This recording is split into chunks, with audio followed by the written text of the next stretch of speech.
할렐루야. 오늘 또 주님의 은혜와 평강이 여러분과 함께 하기를 축복합니다. 우리가 참 예수 믿게 되었다 하는 것도 참 기적과도 같은 일이죠.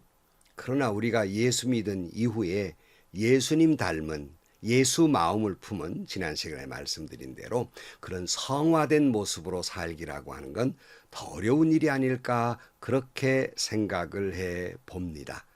참 어려운 일이지만 내 안에 이미 복음의 씨앗을 주시고 내 안에서 선한 일을 시작하신 하나님께서 반드시 그렇게 이루어 가실 줄로 믿습니다. 우리 모두가 예수의 마음을 품은 그리스도를 닮은 성화된 모습으로 살아가는 여러분들이 되시기를 주의 이름으로 간절히 축원합니다.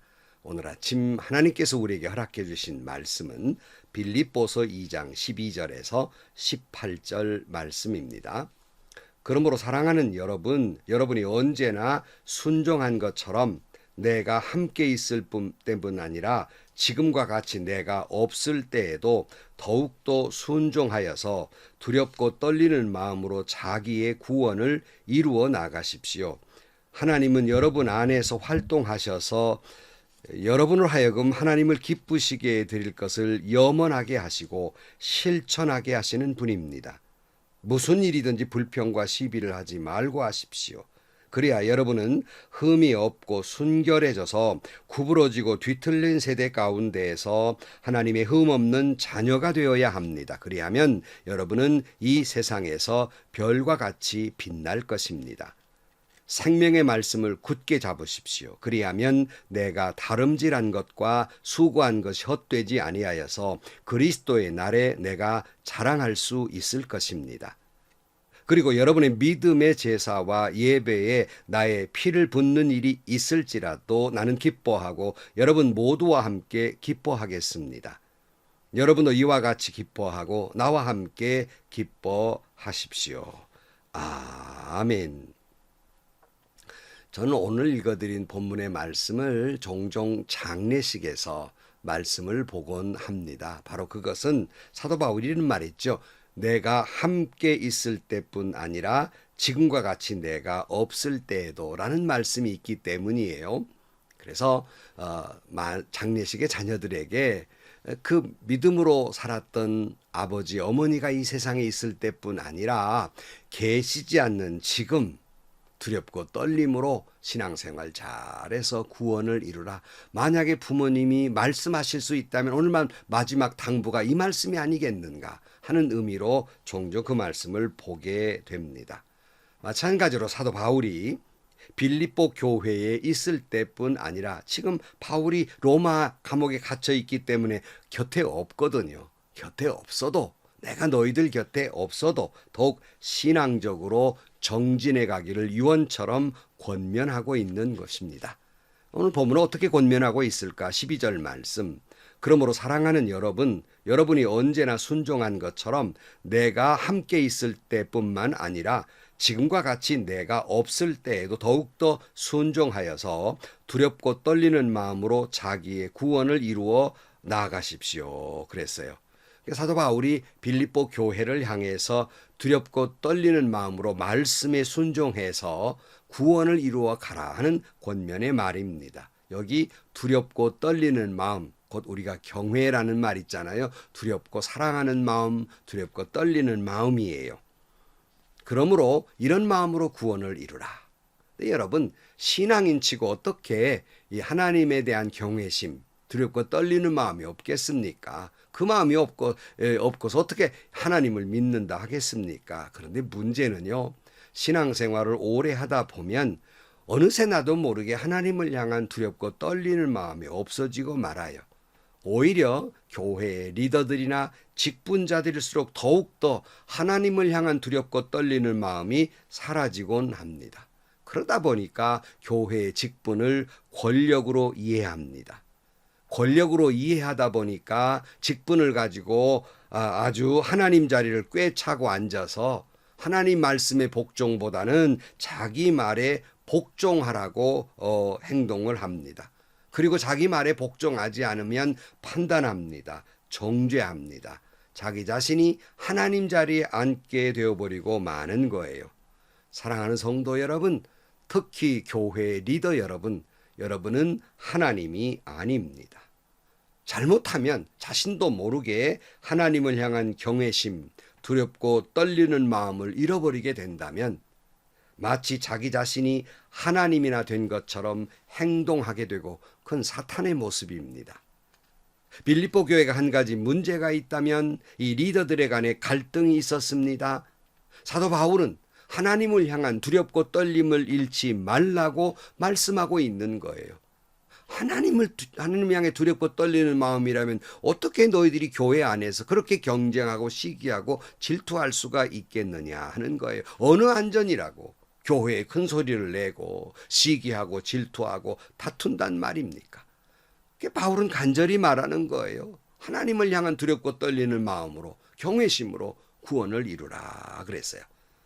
오늘 13절 말씀, 하나님은 여러분 안에서 활동하셔서 여러분으로 하여금 하나님을 기쁘시게 드릴 것을 염원하게 하시고 실천하게 하시는 분입니다. 그러니까 우리가 하나님을 향한 경외심, 두렵고 떨리는 마음으로 말씀에 순종하며 사노라면 우리로 하여금 성화되도록 도와주신다는 말이에요. 우리의 믿음의 성숙과 성화를 도와주실 것입니다.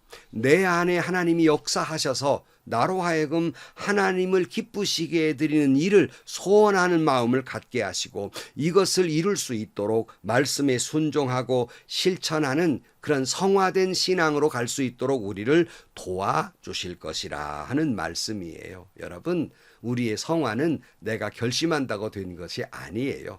하나님이 도와주고 성령이 역사하실 때 성화되어 가는 것이지요.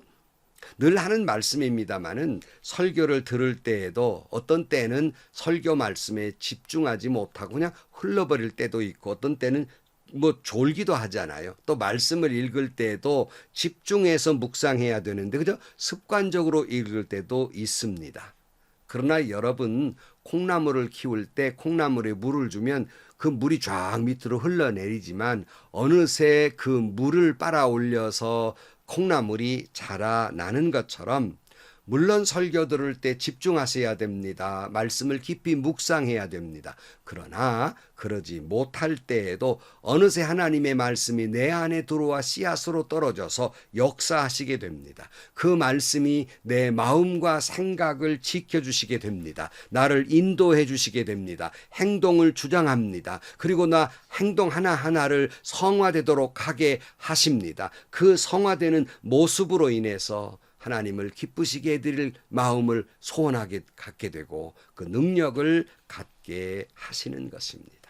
그렇게 됨으로 말미암아 14절 무슨 일이든지 불평과 시비를 하지 말고 하십시오 그랬어요. 그러니까 그렇게 그 안에 주님이 계시고 내 마음을 주장하고 계시는데 성령이 내 안에서 역사하시고 충만한데 어떻게 원망하며 불평하며 시비를 할 수 있겠느냐는 거예요. 물론 여러분 이 말에 오해해서는 안 돼요. 그 무슨 말이냐면 사람들이 모여있는 공동체이기 때문에 여러 가지 생각과 입장이 다를 수 있습니다. 또 그 일을 이루어 가는 데 있어서 방법이 다를 수도 있어요. 그러니까 의견이 다를 수 있고 서로의 주장을 펼칠 수는 있습니다. 그러나 그것을 감정적으로 받아들여서 원망해서는 안 된다는 거예요. 불평해서는 안 됩니다. 시비해서는 안 되는 거예요. 내가 악의 다툼을 해가지고 내 뜻을 관철시키려는 것은 하나님의 섭리하심을 믿지 못하는 거예요. 부정하는 거예요. 나와 의견이 다르다고 그 사람을 미워해서는 안 된다는 말씀입니다. 여러분 말대로 꼭 되는 것이 하나님이 일이 되는 겁니까? 내 가치관대로 안 된다고 해서 그게 사탄의 일이 되는 겁니까? 여러분 착각이에요. 그건 교만입니다. 옳지 않아요. 오래전에 우리나라에 민주화의 열망이 있어서 대학생들이 데모를 하고 교회의 목사님들까지 가운을 입고 길거리를 행진한 적이 있어요. 그런데 한 무리의 대학생들이 제가 섬기는 교회 새벽기도실에 불을 낸 거예요. 다행히 초기에 발견돼서 끄긴 했습니다만은 그래서 어떻게 연락을 해가지고 대표자를 만났습니다. 근데 그분들에게 이런 말을 했습니다. 아니 민주화를 부르짖는 학생들이 내 의견을 같이 따라주지 않는다고 불을 지르는 행위는, 더군다나 교회에 불을 지르는 행위는 공산당이나 뭐가 다르며 너희들이 그렇게 반대하는 독재와 무엇이 다릅니까? 민주주의는 나와 다른 의견을 수용한다는 것이 민주주의가 아니겠습니까? 하고 그분들을 설득한 적이 있습니다. 그렇지 않습니까? 지난 시간에 말씀드린 대로 그런 논리와 비슷한 말씀을 드리면, 민주주의는 내 말대로 되는 것이 민주주의가 아니라 나와 다른 의견을 수용하고 나와 다른 의견을 가진 사람의 의견을 따를 때 내가 그것을 수용하는 것, 이것이 민주주의인 것이에요. 내 안에 주님이 계시고 하나님이 역사하심을 믿고 두렵고 떨림으로 구원을 이루어 가는 사람은 그러기에 원망하지 않습니다. 시비거리로 하지 않습니다. 불평하지 않습니다. 그래서 15절, 그리하여 여러분은 흠이 없고 순결해져서 구부러지고 뒤틀린 세대 가운데에서 하나님의 흠 없는 자녀가 되어야 합니다. 그리하면 여러분은 이 세상에서 별과 같이 빛날 것입니다. 그랬어요. 그렇게 살아갈 때, 원망하거나 시비하거나 불평하지 아니하고 그렇게 살아갈 때 이 구부러지고 뒤틀린 세상 속에서 흠없이 살 수 있고 순결하게 살 수 있고 하나님의 흠 없는 자녀가 되고 별과 같이 빛나는 사람이 될 수 있다는 말씀입니다. 우린 이 말씀을 묵상하면서 과연 한국교회는 원망과 시비가 없이 두렵고 떨림으로 구원을 이루어서 뒤틀어진 이 세상 가운데에서 흠없고 교회가 순전해져서 하나님의 흠없는 자녀로 살고 있습니까? 그래서 이 세상의 별처럼 세상을 비추고 있는 교회입니까? 아니면 도리어 원망하고 불평하고 시비가 만연되어서 교회 안에서 재판하고 싸우고 분열하고 분쟁해서 그럴 수 없는 흠투성이가 되고 교회의 순결과 거룩은 이룬 지 오래이고 이 땅에 별과 같이 빛나기는커녕 이 세상을 어둡게 하고 세상의 교회를 걱정하게 만드는 그런 교회들입니까? 바울은 이렇게 권면합니다. 16절 말씀, 생명의 말씀을 굳게 잡으십시오. 그리하면 내가 다름질한 것과 수고한 것이 헛되지 아니하여서 그리스도의 날에 내가 자랑할 수 있을 것입니다. 이렇게 말씀해요. 그러니까 우리가 원망과 시비가 없이 구부러지고 뒤틀린 세상 가운데에서 빛과 같이 살려면 말씀을 붙잡아야 한다는 말씀이에요. 여러분, 달은 스스로의 발광체가 아니에요. 스스로 빛을 내지 못합니다. 다만 태양의 빛을 비추어서 반사할 뿐입니다. 마찬가지로 우리는 스스로 빛을 낼 수 있는 존재가 아니에요. 죄인이기 때문에 그렇습니다. 다만 내 안에 주님의 말씀이 있고 내 안에 주님이 계시고 성령이 역사할 때 비로소 우리는 세상의 별처럼 빛나고 세상의 빛으로 살아갈 수가 있는 것입니다. 그러므로 여러분, 말씀을 굳게 붙잡고 이 구부러지고 험한 세상 속에서 별처럼 세상을 비추는 빛이 되시기를 축복합니다. 주님은 이렇게 말씀하셨지요. 마태복음 5장 14절 말씀, 너희는 세상의 빛이다. 산 위에 세운 마을은 숨길 수 없다. 또 사람이 등불을 켜서 말 아래다 내려놓지 아니하고 등경 위에다 놓아둔다. 그래야 등불이 집안에 있는 모든 사람에게 환히 비친다. 이와 같이 너희 빛을 사람에게 비추어서 그들이 너희의 착한 행실을 보고 하늘에 계신 너희 아버지께 영광을 돌리게 하여라. 그랬어요.